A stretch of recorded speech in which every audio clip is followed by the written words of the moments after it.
Solar వినియోగాన్ని దృష్టిలో ఉంచుకుని తెనాల్లో సరికొత్త సోలార్ ప్యానెల్స్ పంపిణీ సంస్థ ఏర్పాటైంది. స్థానిక కొత్తపేటలోని శ్రీకృష్ణ మెడికల్ హాల్ ఎదురుగా నూతనంగా శ్రీకృష్ణ సన్ సోలార్ సంస్థను శుక్రవారం మాజీ మంత్రి ఎమ్మెల్సీ అలపాటి రాజేంద్ర ప్రసాద్ ప్రారంభించారు. వ్యాపారం దినదిన అభివృద్ధి కావాలన్న ఆకాంక్షను వ్యక్తం చేశారు. సంస్థ అధినేత సౌపాటి కిరణ్ చంద్ ఎమ్మెల్సీ అలపాటి రాజేంద్ర ప్రసాద్ కు స్వాగతం పలికారు. కటేవరం గ్రామ సర్పంచ్ బండికల్ల ప్రసాద్, టీడీపీ పట్టణ అధ్యక్షులు మహమ్మద్ కుద్దూస్, మున్సిపల్ కౌన్సిలర్ పసుపులటి త్రిమూర్తి, జవ్వాజి వెంకటకృష్ణ తదితరులు పాల్గొన్నారు.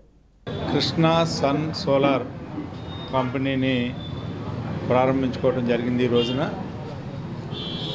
మనందరికీ తెలిసినటువంటి అంశం, ఈ రోజున మామూలు విద్యుత్ శక్తి అయితే భారం సామాన్య మానవుడి మీద పడే సందర్భంలో సామాన్య మానవుడి యొక్క స్థితిగతులు మెరుగవటానికి నిత్యం అవసరమైనటువంటి విద్యుత్ శక్తి, గృహ అవసరాలకు సంబంధించిన విద్యుత్ శక్తి తక్కువ ధరకు వచ్చేలాగా సూర్యఘర్ అనే కార్యక్రమాన్ని కేంద్ర ప్రభుత్వం, రాష్ట్ర ప్రభుత్వం ఇద్దరు కూడా ప్రోత్సహిస్తూ ఉన్నారు.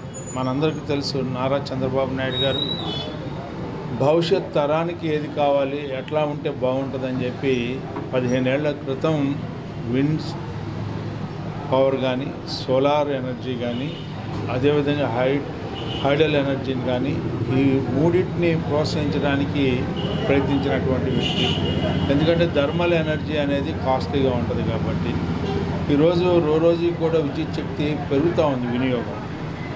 ఎందుకంటే గృహ అవసరాలకు సంబంధించి కానీ, పరిశ్రమలకు సంబంధించి కానీ, లేకపోతే చిన్న పరిశ్రమలకు